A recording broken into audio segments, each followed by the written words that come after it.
किसी भी बिज़नेस को लेके जो सबसे बड़ी परेशानी है ना, वो मार्केटिंग है कि हम अपनी प्रोडक्ट को सेल कैसे करें, मार्केट में कैसे जाएं। 80% लोग भाग जाते हैं मार्केटिंग पे आके। किसी भी चीज़ का प्लांट लगाना, किसी भी चीज़ की प्रोडक्शन करना, ये इतनी मुश्किल नहीं है जितना मुश्किल है उस प्रोडक्ट को ले जाके कंपटीशन के दौर में मार्केट में बेच देना। ये बड़ा फ़न है। जब सोना यूरिया पाकिस्तान में आया था ना, तो खाद कोई नहीं लेता था सोना यूरिया। सेल अफसर जाके रात के वक्त जिस ज़िम्मेदार की फसल में पानी लगा होता था ना, ज़िम्मेदार से चोरी उसकी फसल में यूरिया डाल आते थे। यूरिया डालने से फसल बहुत अच्छी हो जाती है। 3-4 दिन के बाद जाके वो ज़िम्मेदार को पूछता था सेल अफसर, भाई तेरी ए फसल अच्छी है, ए कमज़ोर है, दी वजह की है? तो वो कहता था पता नहीं यार, पानी तो मैंने दोनों को एक ही दिन लगाया। तो वो बताते थे कि इस फसल में मैंने यूरिया डाला है आपसे चोरी, और इसमें नहीं डाला। इस तरीके से यूरिया की सेल शुरू हुई थी। बात समझ में? आज 1 करोड़ रुपया लेके जाए ना तो यूरिया की एजेंसी नहीं मिलती हमें। यानी ये आसान काम नहीं है, ये मुश्किल काम है। लेकिन ये इतना मुश्किल नहीं कि इसको नामुमकिन बना दिया जाए। जब कोका कोला पाकिस्तान में आई थी तो इसकी पहले साल में 25 बोतलें बिकी थी। आज कोका कोला की एजेंसी ले सकता है आम बंदा? नहीं ले सकता, मुश्किल है, लेकिन नामुमकिन नहीं है। ऐसे ही है। चेरी ब्लॉसम का नाम तो सुना होगा आपने? नहीं, क्रीम नहीं, पॉलिश। जब चेरी ब्लॉसम मार्केट में आई तो कोई भी ख़रीदार नहीं था। तो जिस बंदे ने चेरी ब्लॉसम बनाई थी उसने मुलाजम रखे जो दुकानों पे जाके पूछते थे, भाई चेरी ब्लॉसम है? वो कहते थे नहीं। तो कहते थे अगर तेरे पास चेरी ब्लॉसम नहीं है तो तेरे पास है क्या? तो रखा क्या? तू कैसा दुकानदार है, तेरे पास चेरी ब्लॉसम ही नहीं है? वो हर रोज़ एक दो बंदे आते दुकानदारों के पास, यही पूछते। अब दुकानदारों का माइंड बन गया, यार चेरी ब्लॉसम कोई अच्छी चीज़ है। कस्टमर आते हैं, पूछते हैं, और साथ में ये भी कहते हैं तू चेरी ब्लॉसम नहीं रखा तो रखा की है।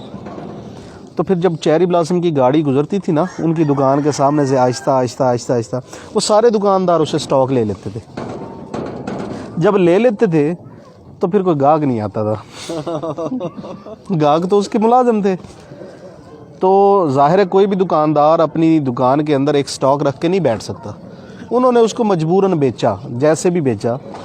तो जब बेचा तो चीज़ अच्छी थी, लोगों ने दोबारा मांगनी शुरू कर दी। तो आज जब भी पॉलिश का नाम जहन में आता है तो पहला नाम हमारे जहन में आता है चेरी ब्लॉसम। ऐसे ही शुरुआत हमेशा मुश्किल होती है, लेकिन कहीं ना कहीं से कभी ना कभी करनी पड़ती है। नया बंदा जब भी प्रोडक्ट मार्केट में लेके जाता है ना, उसके जहन में बड़े ना सुहाने ख्वाब सजाए होते हैं उसने, वो टूट जाते हैं कि मैंने जनाब ये चीज़ बना ली, अब मैं इसको बेचूंगा, अब मैं लखपति हो जाऊंगा, फिर मैं करोड़पति, और फिर मैं अरबपति हो जाऊंगा। होते हैं, ये नहीं कि होते नहीं, लेकिन यार एक प्रोसेस का नाम है ना। अब मैं मिसाल के तौर पे मैंने ये कप बना लिया है और मैं जाता हूँ दुकानदार के पास कि भाई मेरा कप रख लो। दुकानदार पूछेगा भाई तेरा नाम की है, तू कित्थों आया है? ना वो मुझे जानता है, ना वो मेरी प्रोडक्ट को जानता है। वो हमारे से प्रोडक्ट ले लेगा? नहीं लेगा ना।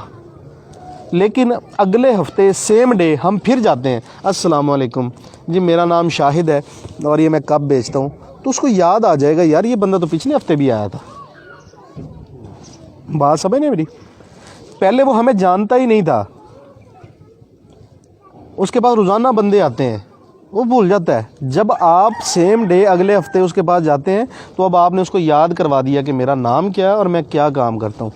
प्रोडक्ट उसने आपसे फिर भी नहीं लेनी, लेकिन आपने याद करवा दिया। जब आप तीसरे हफ्ते और सेम डे उसी के पास जाते हैं और जाके कहते हैं अस्सलाम वालेकुम, तो फिर आपको ये कप दिखाने की ज़रूरत नहीं।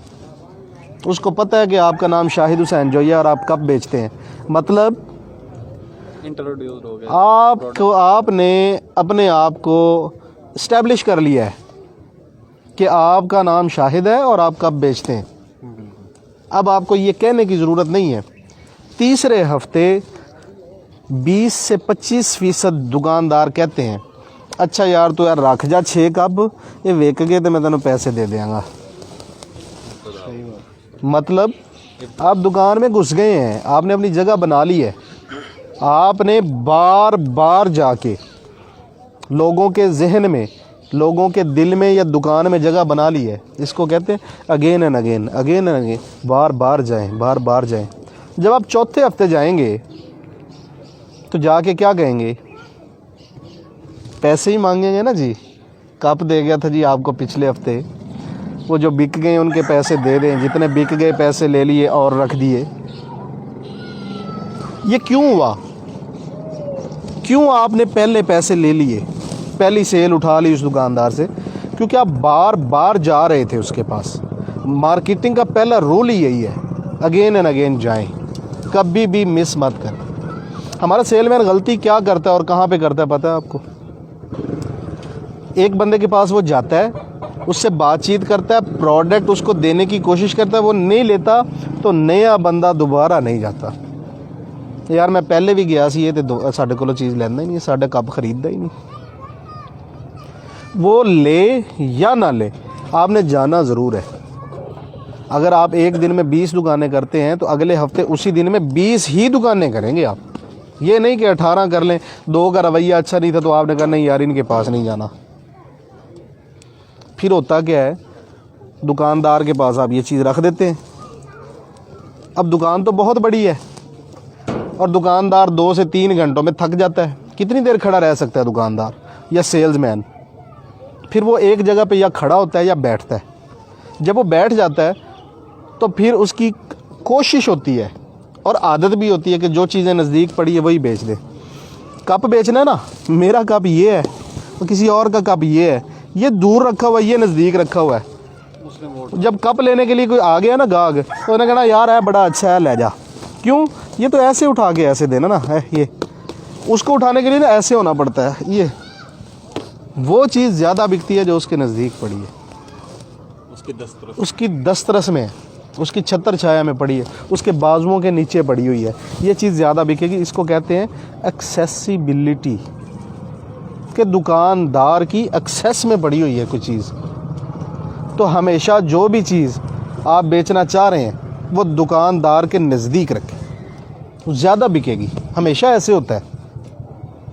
फिर क्या होता है, जब दुकानदार चीज़ें बेच रहा होता है, बैठा होता है, तो फिर कस्टमर आता है दुकान में। वालेकुम अस्सलाम।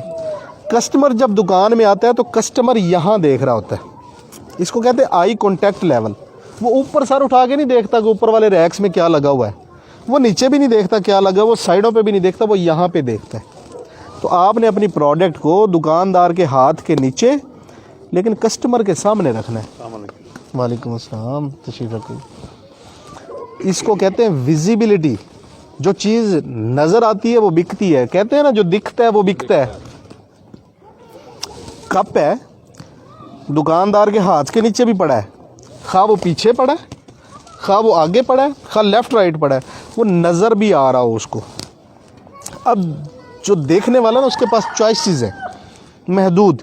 जो चीज़ें नज़र आ रही, ये कप पड़ा है इसके साथ, फिर मेरा कप है, फिर मेरा कप है, फिर मेरा कप है, 4-5 कलर में, वो इन्हीं में से एक चीज़ उठाएगा ना। वो दूर जाके कॉर्नर में पड़ी हुई चीज़ को ना देखेगा ना उठाएगा। ठीक है, एक्सेसिबल भी रखना है और विजिबल भी रखना है। अब एक चीज़ है, दुकानदार जब कहीं भी किसी भी चीज़ को अपने रैक में रखता है तो वो जब उठा के देता रहता है तो वो चीज़ ख़त्म हो जाती है, रैक खाली हो जाता है। जब रैक खाली होता है तो दुकानदार उस रैक को भरता है। अगर तो आपकी प्रोडक्ट पड़ी है तो वो उठा के आपकी ही प्रोडक्ट रखेगा, लेकिन अगर आपकी प्रोडक्ट नहीं पड़ी तो वो इस रैक को खाली नहीं रखेगा, कोई और लगा वो इसको, ये तो ख़त्म हो गया, वो इसको उठा के यहाँ रख लेगा। अब ये बिकना शुरू हो जाएगा। आपकी प्रोडक्ट का यहाँ होना, इसको कहते हैं अवेलेबिलिटी। आपकी अवेलेबिलिटी गई तो विजिबिलिटी गई, विजिबिलिटी गई तो एक्सेसिबिलिटी गई, एक्सेसिबिलिटी गई तो again and again, again and again, सब ख़त्म। आपकी प्रोडक्ट हर वक्त दुकान पे मौजूद होनी चाहिए, वो विजिबल होनी चाहिए यानी नज़र आनी चाहिए, वो दुकानदार की एक्सेस में होनी चाहिए यानी उसके हाथों के नीचे रखी होनी चाहिए। वो चीज़ें ज़्यादा बिकती हैं। सेल्समैन का रवैया बड़ा मैटर करता है। हमारे सेल्समैन क्या करते हैं, मोटरसाइकिल पे हो, कार पे हो, कैरी डब्बे पे हो या वो पिकअप पे हो, हमारे अब मैंने अक्सर देखा है, मोटरसाइकिल वाला आया, दुकानदार के सामने मोटरसाइकिल रोकी है, हाँ चाचा नहीं, चलो जी, ये क्या हुआ है चाचा नहीं, और गया। तो भाई बाइक खड़ी करो, नीचे उतरो, अस्सलाम वालेकुम चाचा, अस्सलाम वालेकुम भाई, क्या हाल है छोटे भाई, क्या हाल है बड़े भाई, आप ठीक हैं, तबीयत से ठीक है, अच्छा वो आपको आज चाहिए, कब चाहिए, कुछ सेल हुए हैं कब, नहीं यार आज तो सेल नहीं हुई, अच्छा मैं स्टॉक को सीधा करके रख देता हूँ, कब थोड़े टेढ़े हुए पड़े, मट्टी आई पड़ी है, अपने स्टॉक को उठाएं, कपड़ा मारें, सीधा करके रखें, ना दें स्टॉक उसको। 2 मिनट 4 मिनट 5 मिनट दुकानदार के साथ गुजारें, बातचीत करें। बातचीत करने से क्या होता है, अनजानापन जो होता है ना, जिसको हम कहते हैं खौफ जो होता है, वो ख़त्म होता है, कुर्बत बढ़ती है। जब कुर्बत बढ़ती है, तल्लकात बढ़ते हैं, अच्छा इंप्रेशन पड़ता है, तो सेल्स बढ़ती हैं। लिहाजा कभी मत ऐसा करें कि गाड़ी दूर ही रोकी, मोटरसाइकिल दूर ही रोकी, हाँ चाचा, हाँ भाई, नहीं। जब भी बात करें तमीज़ से करें, अगले बंदे का नाम लेके करें। जब इतने सारे लोग बैठे होते हैं ना, जब मैं कहता हूँ ना बशीर भाई क्या हाल है, बशीर भाई को फील होता है अंदर से, गैर महसूस अंदाज से, कि यार मुझे रिस्पेक्ट मिली है। मैं कहूँ हाँ जी क्या हाल है, ठीक है यार, वो सामान लेना है, ये एक अलग चीज़ है। और मैं कह रहा हूँ बशीर भाई कैसे हैं आप, ठीक है बशीर भाई, थोड़ा सा सामान दूँ मैं आपको। बशीर भाई अंदर से खुश होते हैं, फील आती है। ये फील दें, फील करें, उसको फील करवाएं कि यार मेरी नज़र में आपकी एक अहमियत है, एक इम्पोर्टेंस है।